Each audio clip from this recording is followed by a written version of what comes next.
Welcome to Proyecto Peru's after-school program. If you are looking to volunteer with kids in Peru, this is the project for you. We place our volunteers within one of our after-school locations, where they will help students with their homework, teach the students their culture, and play games. We are preparing the food, French food, and after we are going to explain the culture, and they can learn about us and we can learn about them. The volunteers work with students from the ages of 3 years old to 13.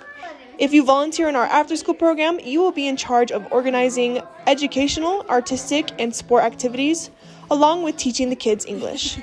Creo que la labor más importante que nosotros podemos brindar hacia nuestros voluntarios es que tengan la experiencia de conocer a los niños, de practicar su español, ¿no? Ya que creo que es uno de los objetivos por la cual ellos vienen, ¿no? A nuestro proyecto es practicar su español.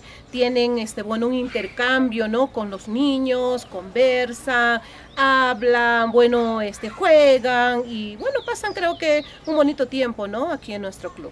We recommend that you have at least a basic level of Spanish and that you commit to the project for at least 4 weeks. We hope to see you here. Ciao.